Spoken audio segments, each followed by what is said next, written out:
মানুষের সারাদিন হাত বডির মধ্যে এক টুকরা গোস্ত আছে, রসুল বলেছেন ওই গোস্তের টুকরাটা তার পরিষ্কার, অল বডি পরিষ্কার। উচ্চ আওয়াজে হবে। গোস্তের টুকরা যার অপরিষ্কার, তার অল বডি অপরিষ্কার। এখন প্রশ্ন, হুজুর গোস্তের টুকরাটার নাম কি?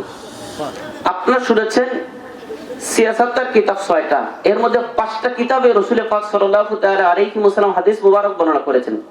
আলা ইন্না ফিল জাসাদি মুদগাতান ইযা সালুহাত সালুহাল জাসাদু কুল্লুহু ওয়া ইযা ফাসাদাত ফাসাদাল জাসাদু কুল্লুহু আলা ওয়াহিয়াল কলব। চিৎকার মেরে বলতে হয় একবার মারহাবা। ভাইজান বাজানেরা গভীর মনোযোগ, বেলদম গ্রামবাসী গভীর মনোযোগ করে বাবা। সারাদিন হাত বডি আমার রব্বুল আলামিন বান্দাকে দান করেছেন, নিয়ামত দ্বারা আমার রব্বুল আলামিন পরিপূর্ণ করে দিয়েছেন। হাত আমার আল্লাহর নিয়ামত, চোখ আমার আল্লাহর নিয়ামত, অঙ্গ প্রত্যঙ্গ আমার রব্বুল আলামিনের নিয়ামত। আপনি দুনিয়াতে যা দেখেন আমার আল্লাহর নিয়ামত, যেখানে আপনি চলেন আমার আল্লাহর নিয়ামত, যেই দিকেই তাকান আমার আল্লাহর নিয়ামত ব্যতিরেকে কোনো জিনিস আপনার চোখে পড়বে না। জোরে কোন বাজান, কথা ঠিক কিনা? ভাইজান বাজানেরা, ঈশ্বরের দিন হাত বডির মধ্যে আমার রব্বুল আলামিন এক টুকরা গোশত লাগিয়ে দিলেন, এক টুকরা মাংস লাগিয়ে দিলেন, যেটার নাম হচ্ছে লতিফায়ে কলব। হাবিবুল্লাহ নবী বলেন, সাবধান হয়ে যাও, সাবধান হয়ে যাও। আলা ইন্না ফিল জাসাদি মুদগা, ও উম্মত বেটা বেটি তোমরা শুনে নাও, তোমরা জেনে নাও। আলা ইন্না ফিল জাসাদি মুদগাতান ইযা সালুহাত সালুহাল জাসাদু কুল্লুহু।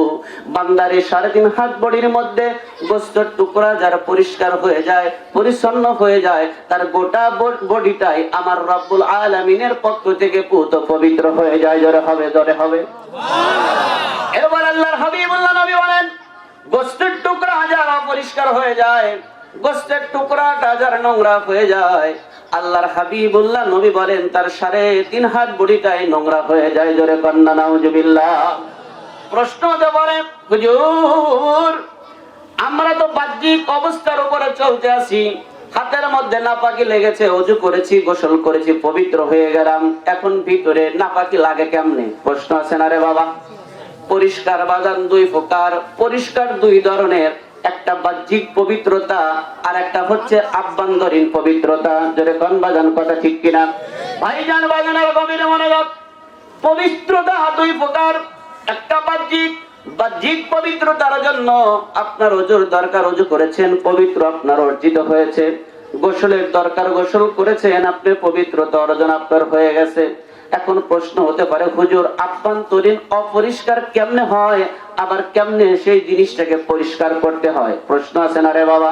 ভাইজান বাজানেরা, আপনি হাতের দ্বারা পাপ করেছেন, আমি মুখের দ্বারা পাপ করেছি, পায়ের দ্বারা আমি পাপ করেছি, অঙ্গ প্রত্যঙ্গের দ্বারা বাজান আপনি আমার পাপ আছে না নাই? পিছনে ভাইজান মনে হয় পাপ নাই, আছে না নাই? প্রত্যেকের বাজান কম বেশি পাপ আছে। হয়তো আপনাদের পাপের পরিমাণ কম, আমি আমার পাপের পরিমাণ হয়তো আপনাদের তুলনায় বেশি রে বাবা। প্রত্যেকের কম বেশি বাজার পাপ রয়েছে।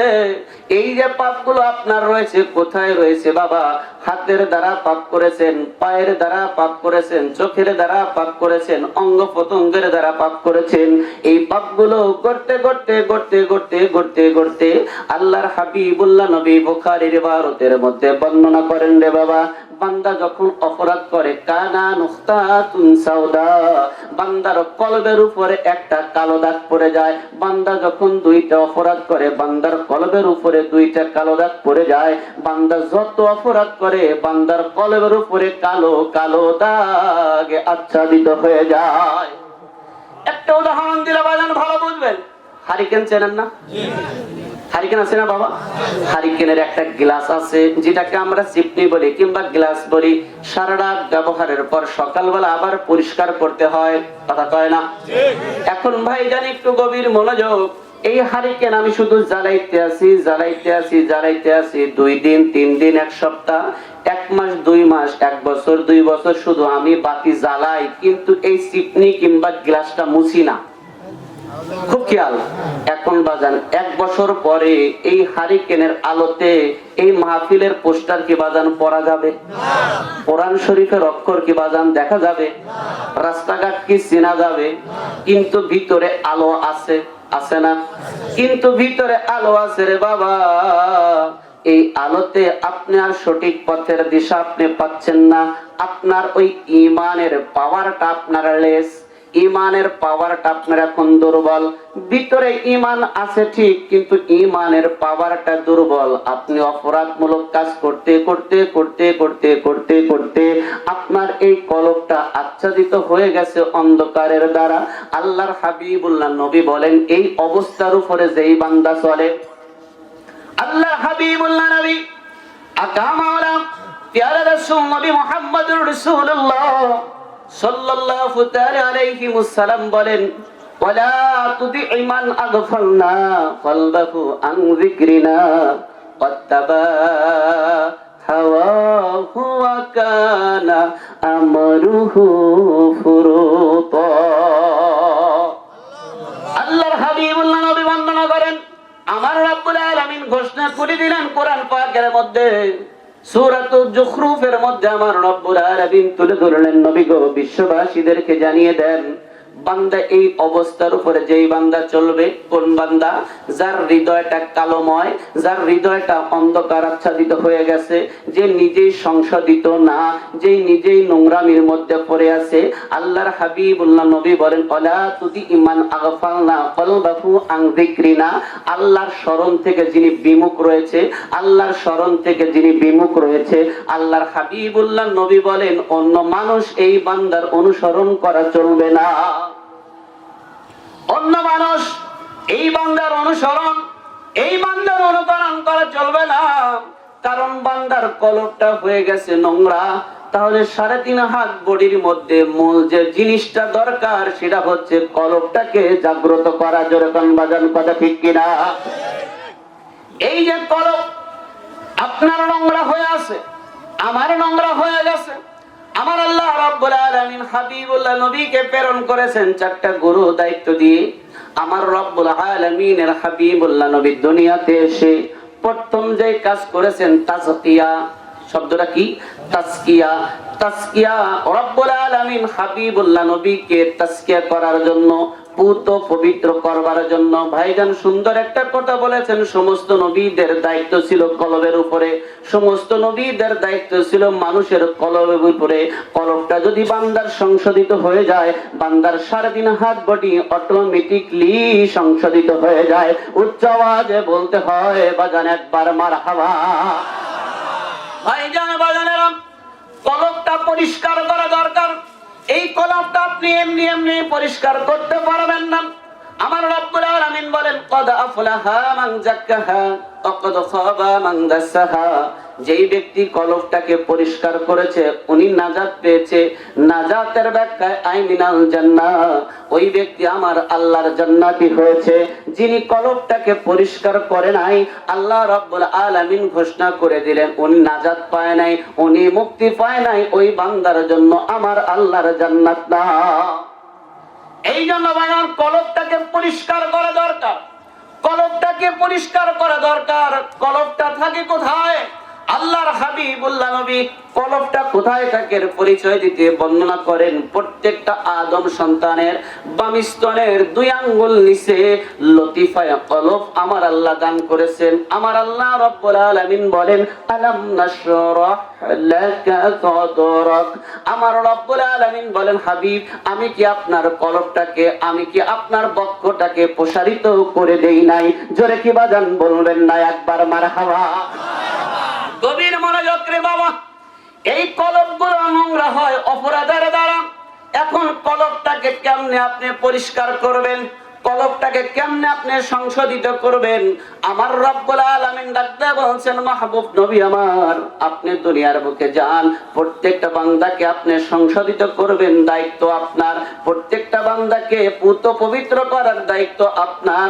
বান্দা যখন আসবে আমার হাবিবুল্লাহ নবীর কাছে, নবী এমন একটি ম্যাগনেট রে বাবা, নবী এমন একটি পাওয়ার, রাসূল এমন একটি ক্ষমতাধর, হাবিবুল্লাহ নবী এমন একজন ক্ষমতা সম্পন্ন ব্যক্তি, যার কাছে বান্দা আসলে বান্দাদের জীবনের গুনাহ আমার হাবিবুল্লাহ নবীর মাধ্যমে আমার আল্লাহ চুষে নেয়। একটা উদাহরণ দিলে ভালো বুঝবেন রে বাবা। যিনি মক্কায় গিয়েছেন, ভাইজান মক্কাতে ঘুরে এসেছেন, উনি দেখেছেন কাবার সাথে সুন্দর করে একটা পাথর লাগানো আছে। আমি আপনাদের দোয়ায় অদম আমি 24-এ গিয়েছিলাম কাবাতে, সুন্দর করে গিলাপের পাশে সুন্দর করে লাগানো আছে একটা জান্নাতি পাথর। পাথরের নাম হাজরে হাজরে আসওয়াদ, কালো একটি সুন্দর পাথর, সুন্দর করে কাবার গায়ের সাথে বাজান লাগানো রয়েছে। আল্লাহর হাবিবুল্লাহ নবী বলেন, বান্দা যদি কেউ পাথরে লাগায়, স্পর্শ করে চুমা খায়, হজের মৌসুমে হাজার হাজার লাখ লাখ মানুষ হয়ে যায়, প্রত্যেকটা বান্দার পক্ষে সম্ভব হয় না কালো পাথরকে স্পর্শ করারে বাবা। যদি কোনো বান্দা দূরে থেকে পাথরকে সম্মান দেখিয়ে যদি বান্দা চুমা লাগায়, আল্লাহর হাবিবুল্লাহ নবী বলেন ওই বান্দা পাথরকে সম্মান করতে দেরি, বান্দার জীবনের গুনাহ আমার আল্লাহ পাথরের মাধ্যমে চুষে নিতে দেরি করে না। খুব খেয়াল রে বাবা, জান্নাতি একটা পাথর, জান্নাতি একটা হাজরে আসওয়াদ পাথর, ওইখানে আপনি দেখে স্পর্শ করা মাত্রই আপনার জীবনের সমস্ত গুনাহগুলো চুষে নেয়। পাথরকে ক্ষমতা আমার আল্লাহ দিয়েছেন। উল্লাপাড়াও তো বহুত পাথর পড়ে আছে রে বাবা, ওইখানে চুমা দিলেও তো জীবনের গুনাহ খাতায় মাফ হয়ে যায়। যারা বলতেছে না মনে ওনাদের হতে পারে, হবে। ওটাও পাথর, এটাও পাথর, ওইখানে চুমা দিলে জীবনের গুনাহ চুষে নেয়, এইখানে চুমা দিলে পিশাব আর পায়খানার গন্ধ কয়। কথা কয় না রে ভাই? ভাই জানে ভাইয়ানেরা, আমার রব্বুল আলামিন পাথরকে এইরকম শান দিলেন, পাথরকে এইরকম আমার রব্বুল আলামিন মান দিলেন, পাথর বান্দাদের জীবনের গুনাহগুলো চুষে নেয়। আদম থেকে শুরু করে ঈসা রুহুল্লাহ পর্যন্ত প্রত্যেকটি নবীকে আমার আল্লাহ গুনাহ মুক্ত করে প্রেরণ করেছেন। আমরা সকলেই গুনার সাথে যুক্ত। খুব খেয়াল, আমরা সকলেই গুনার সাথে যুক্ত। নবী আম্বিয়া আলাইহিমুস সালামগণ গুনাহ থেকে মুক্ত, ওনারা গুনাহ থেকে মুক্ত, আমরা গুনার সাথে যুক্ত।